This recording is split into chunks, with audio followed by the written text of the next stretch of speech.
नमो नमः। प्रिय विद्यार्थियों, हम सभी ने सेमुसि द्वितीय भागा का चतुर्थः पाठः शिशुलालनम इसकी पहली अनुवृत्ति का अध्ययन किया था, जिसमें हमने आप सभी को कुछ विशेष प्रश्न दिए थे। 7 प्रश्न आपको दिए थे। आपने आशा है उन प्रश्नों को अच्छे से किया होगा और उसकी विषय वस्तु को भी जाना होगा। पिछले भाग में हम सभी ने जो पढ़ा था उसके पहले हम बोध प्रश्नों का यहाँ से अध्ययन करेंगे। उसके बाद हम सभी आज के भाग को यहाँ से पढ़ेंगे। तो सबसे पहले आज का जो विषय है उदात्त रमया समुद्रचारः, इस विषय को पढ़ने से पूर्व आपकी जो उत्तर दिए हैं आपने लिख लिए होंगे, उनको मिला लीजिए। सही उत्तर आपने लिखे हैं नहीं लिखे हैं, तो सबसे पहले वो आपके प्रश्नों के उत्तर हम यहाँ से खोजते हैं। तो पहला प्रश्न आपको दिया था, केन उपदिश्य मान मार्ग कुशलवो प्रविष्टा। तो किसके, विदूषक के मार्ग को बताने वाला था। किसके उपदेश मान मार करके कुशवल्लभ प्रवेश करते हैं, विदूषकेन। तयो स्पर्श हृदय ग्राही वर्तते, किसका स्पर्श हृदय को ग्राही हो रहा था, प्रिय लग रहा था, कुशवल्लभयो दोनों का। पुत्र अध्यास्तुम न युक्तम, तो राजासनम अध्यास्तुम न युक्तम, राजा का आसन बैठने योग्य उचित नहीं है।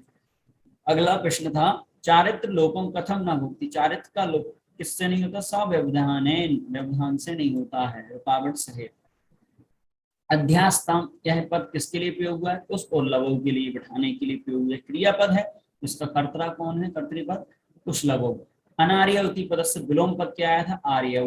हृदय ग्राही स्पर्श अंतिम प्रश्न था, इनका विशेषण क्या है, हृदय ग्राही, और इसका विशेष क्या है, स्पर्श। इस प्रकार से ये बोध प्रश्न के रूप में आपको दिए थे।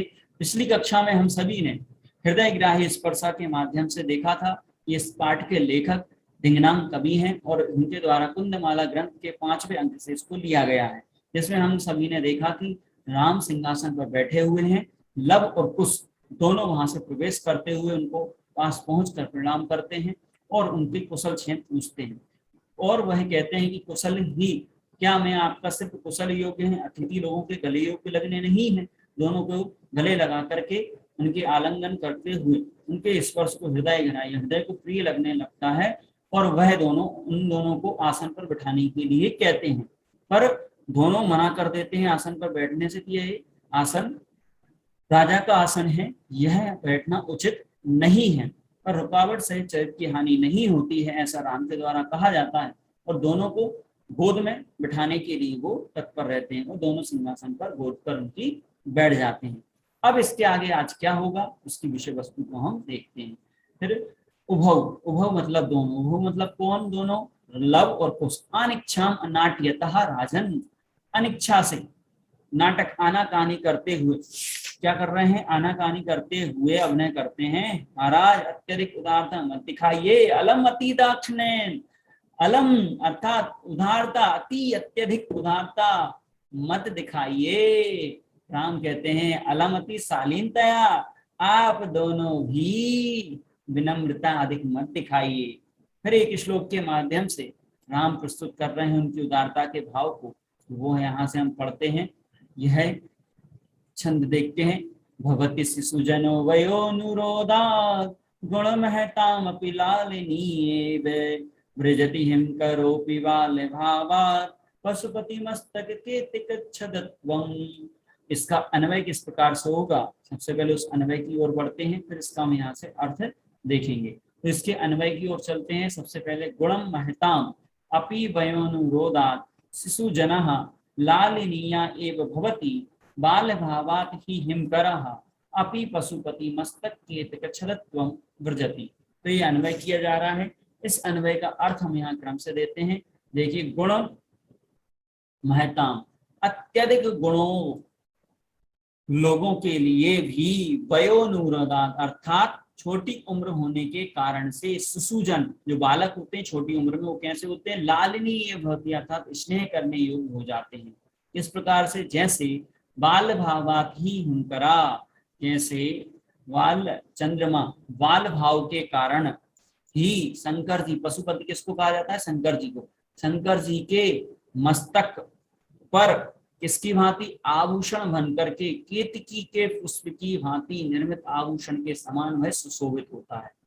तात्पर्य यह है कि जिस प्रकार अत्यधिक गुण लोगों के लिए भी छोटी उम्र के बालक स्नेह करने योग्य होते हैं, जैसे छोटा सा वो चंद्रमा शिव जी के सिर पर विराजमान होता है, फिर भी वह केतकी के फूल की भांति सुशोभित होता दिखाई देता है। इस भावार्थ को यहाँ बता रहे हैं कि अत्र रामा कुशलभो स्पष्टयति शिक्षयति च यत् अत्यधिक गुणवतां जनानां कृते सुजनः बालः वा सदैव वा कारणात् लालनीया तथैव भवति। यहाँ राम उस उल्लभ को स्पष्ट करते हुए कहते हैं, शिक्षा देते हैं कि अत्यधिक गुणवताम, अत्यधिक गुण वाले भी लोगों के लिए सुसूजन बालक सदैव कैसे होते हैं, छोटी उम्र के कारण से लालनीय होते हैं, प्रेम करने योग्य होते हैं, वैसे ही होते हैं जैसे ही यथेव चंद्रः बाल भावात भगवता शिवस्य शेखरे केतक पुष्पै निर्मितम आभूषणमिव शोभते, अर्थात बालः सदैव लालनीयः भवति इति। कि जिस प्रकार से चंद्रमा बाल भाव से भगवान शिव के शिखर पर अर्थात मस्तक पर केतकी के पुष्प के द्वारा निर्मित आभूषण के समान शोभायमान होता है, अर्थात बाल्य अवस्था सदैव लालनीय होती है, प्रेम करने योग्य होती है। इस छंद के भावार्थ को यहाँ हमने जाना।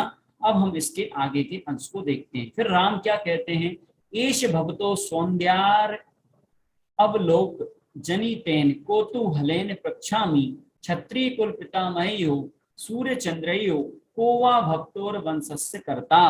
तो यहाँ राम कहते हैं कि आप दोनों के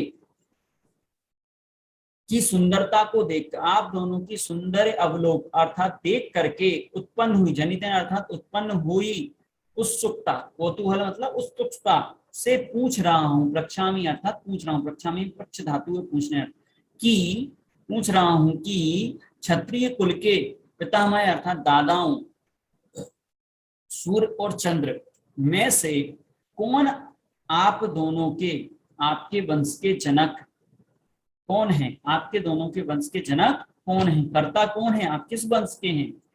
फिर लवह उत्तर ददाति, लाभ कहते हैं भगवान सहस्त्र दिदीति अर्थात भगवान सूर्य देव हमारे वंश के क्या हैं, हम अर्थात हम सूर्यवंशी हैं। राम कथमस्मत् समान अभिजनौ संवृत्तौ, क्या हमारे समान कुल में पैदा होने वाले हो गए हैं, क्योंकि राम भी किस वंश के थे, सूर्यवंशी। लेकिन राम अभी ये जानते नहीं है कि ये जो बालक तपस्वी के रूप में यहाँ पर विराजमान है हमारी गोद में, वह मेरे ही पुत्र हैं, लब और कुश मेरे ही पुत्र है, वो राम अभी जानते नहीं है। इसलिए वो ऐसा कह रहे हैं कि हमारे समान कुल में पैदा होने वाले कौन हो गए हैं, लब और कुश भी हो गए, अर्थात हमारे समान भी हो गए हैं बच्चे। इस प्रकार से वो भाव को यहाँ पर बता रहे हैं।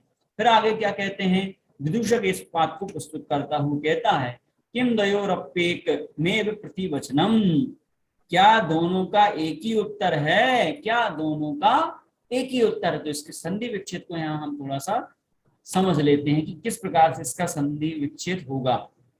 तो जो शब्द इसमें दिया है द्वयो रपी, तो पहले सबसे पहले द्वयो का संधि विच्छेद करते हैं हम।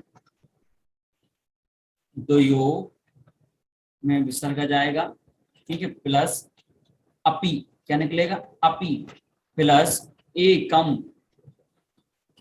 प्लस एव, ये संधि विच्छेद होगा। इसमें विसर्ग संधि, यण संधि और व्यंजन संधि का प्रयोग किया गया है। तो द्वयो अपि एकम, इस प्रकार से इसका संधि विच्छेद होगा। प्रतिवचनम, प्रतिवचनम कहा गया है, किसके वचनों को कहा गया है, क्या दोनों का उत्तर एक ही है। विदूषक बोलते लभः भ्रात्रा आवाम सोदार्यौ, हम दोनों सहोदर क्या हैं, भाई हैं, भ्राता हैं।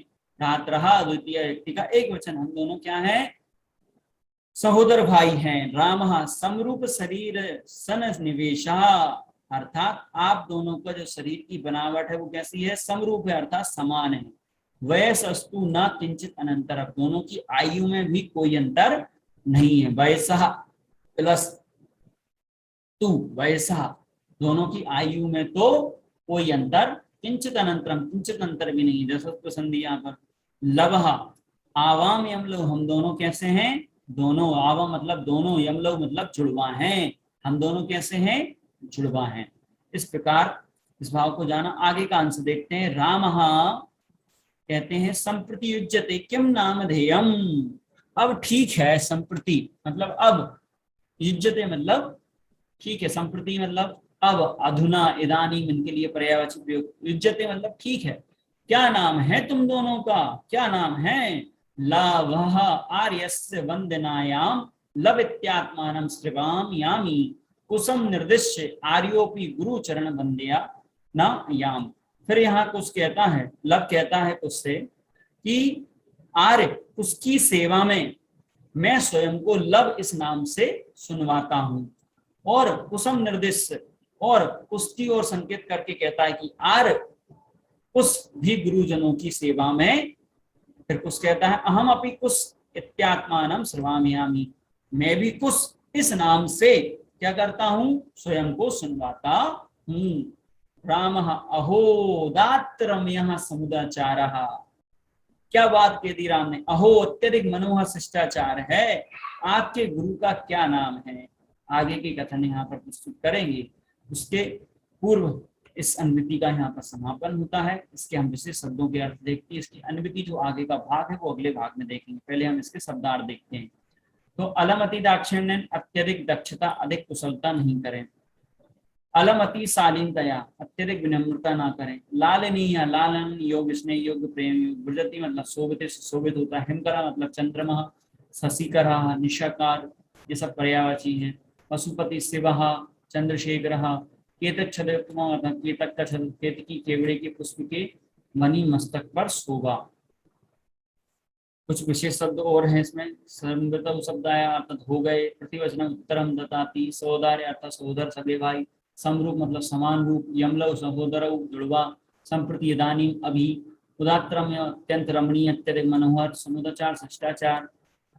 स्वगतम अर्थात आत्मगतम, मन ही मन, सोचने वाला, ठीक है। और यहाँ पर शब्द आया है अभिजनव, जन अभिजनव अर्थात समान कुल उत्पन्न, एक कुल में पैदा होने वाले।